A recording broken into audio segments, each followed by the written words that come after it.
E se eu te contar que em alguns momentos da história o mundo chegou muito próximo da cura de doenças que hoje são vistas pela ciência como sem cura, doenças que matam milhões de pessoas, doenças que assustam gerações inteiras, a AIDS, o câncer e até mesmo o vírus da Covid-19. O destino dessas doenças poderiam ter sido completamente diferente do que a gente conhece hoje. Alguns médicos e cientistas afirmaram estar próximos de encontrar respostas definitivas, tratamentos finais ou até mesmo algo que se parecia muito com uma cura.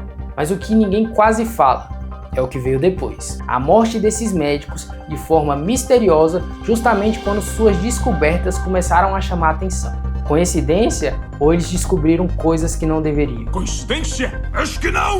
Porque essas descobertas começaram a incomodar pessoas ou grupos poderosos. Existe uma teoria que diz que tratar dá mais dinheiro do que curar.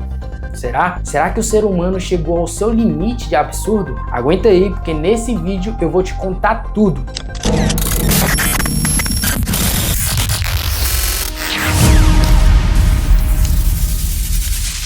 Senhoras e senhores, sejam bem-vindos ao canal. Já aproveita para se inscrever, ativar os sininhos para não perder os próximos vídeos e deixar o seu like para nos ajudar. Hoje, por trás das câmeras, temos ela, a Bianca, que estará dando a meta de likes. Hello, pessoal! Nossa meta de like, vou aumentar mais likes em cada vídeo. Nossa meta hoje é 170.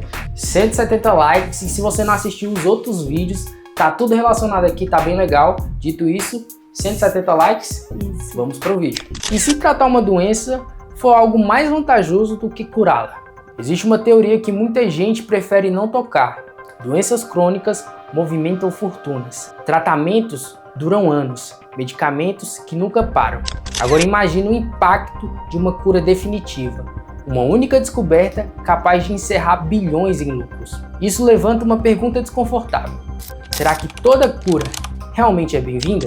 Upland, cura da AIDS. Upland não era famoso, não aparecia na TV, mas estava mexendo em algo que movimentava bilhões. Ele era um dos médicos mais respeitados no mundo no combate à AIDS. Enquanto muita gente ainda morria sem esperança, Land defendia algo que mudou tudo: atacar o vírus por todos os lados ao mesmo tempo. Foi assim que a AIDS deixou de ser uma sentença de morte rápida e passou a ser uma doença controlada. Milhões de vidas foram salvas, mas para Land isso ainda não era o suficiente. Ele começou a defender uma ideia considerada perigosa. Se o tratamento começasse logo no início da infecção, o vírus poderia ser enfraquecido a ponto de ficar quase invisível.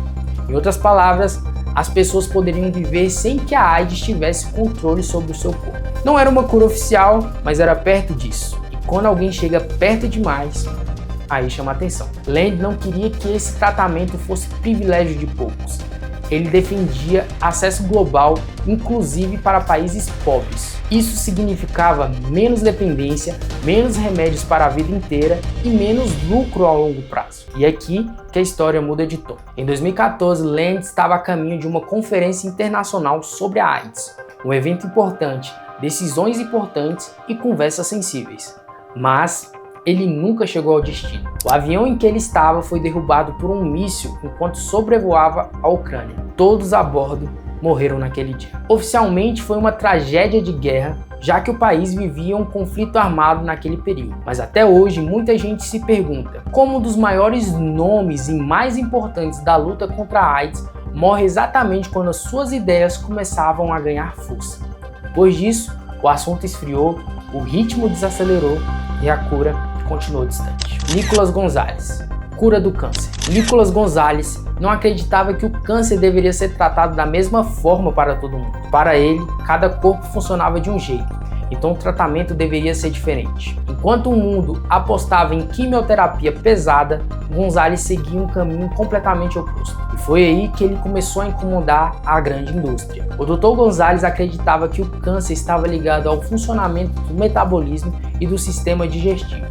Segundo ele, quando o corpo perde o equilíbrio inteiro, as células cancerígenas encontram espaço para crescer. A proposta dele era simples de entender, mas difícil de aceitar.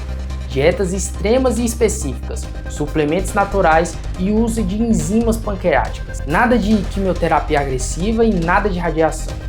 E isso causaria um impacto financeiro gigantesco na indústria de tratamento. E alguns pacientes afirmaram ter até melhorado com os seus métodos. Mas a medicina tradicional reagiu rápido. O método de Gonzalez foi duramente criticado. Ele foi acusado de oferecer falsas esperanças e sua abordagem passou a ser vista como perigosa. Em 2015, ele foi encontrado morto em sua casa. A causa oficial foi um ataque cardíaco, mas uma suspeita surgiu, já que a família afirmou que ele não tinha histórico de problemas no coração, o que fortaleceu ainda mais essa teoria. Alguém teria interesse em silenciar o Dr. Nicholas? Ele teria sido apagado? O que você acha? Lee Wellingham, o médico que tentou avisar o mundo sobre a Covid-19. Lee era um médico comum, trabalhava em um hospital e atendia pacientes todos os dias. Nada indicava que ele entraria para a história, até que algo estranho começou a aparecer. No final de 2019, Lee começou a atender pacientes com pneumonia diferente. Não era uma gripe, não era comum e se espalhava rápido demais. Lee fez o que qualquer médico faria, avisou os outros profissionais. Em um grupo privado, ele alertou os colegas dizendo que um novo vírus perigoso estava surgindo e que todos precisariam tomar cuidado.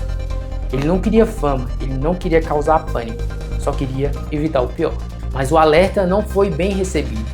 Pouco tempo depois, Lee foi chamado pelas autoridades chinesas e acusado de espalhar boatos. Foi obrigado a assinar um documento afirmando que havia cometido um erro. Na prática, o governo mandou ele ficar em silêncio. Enquanto isso, o vírus continuava se espalhando. Semanas depois, o mundo inteiro percebeu que Lee estava certo. O novo vírus se espalhou para outros países, hospitais lotaram e fronteiras fecharam. Era o início da pandemia da Covid-19. Durante os atendimentos, Lee acabou sendo infectado pela doença e em fevereiro de 2020, aos 34 anos, morreu. O médico que tentou avisar o mundo se tornou uma das primeiras vítimas do próprio vírus. Sua morte causou revolta, tristeza e uma pergunta que ecoa até hoje. E se ele tivesse sido ouvido desde o começo? Quantas vidas não poderiam ter sido salvas? Eu contei 3 casos reais de doenças que ainda acometem o mundo: o coronavírus, o câncer e a AIDS. E a pergunta que eu quero deixar para vocês: será que o ser humano chegou ao seu ápice da maldade? Será que essas pessoas realmente foram silenciadas por conta da indústria de tratamento lucrar mais do que a cura? Eu quero saber a sua opinião. Deixa aqui nos comentários. Eu espero que você tenha gostado da forma que a gente abordou esse vídeo. Não esqueça de deixar o seu like para nos ajudar. Se tiver um tempinho, assista os outros vídeos do canal. Eu espero muito que você tenha gostado. E se você tiver uma sugestão de tema, deixe aqui nos comentários. Muito obrigado pelo acesso e até a próxima.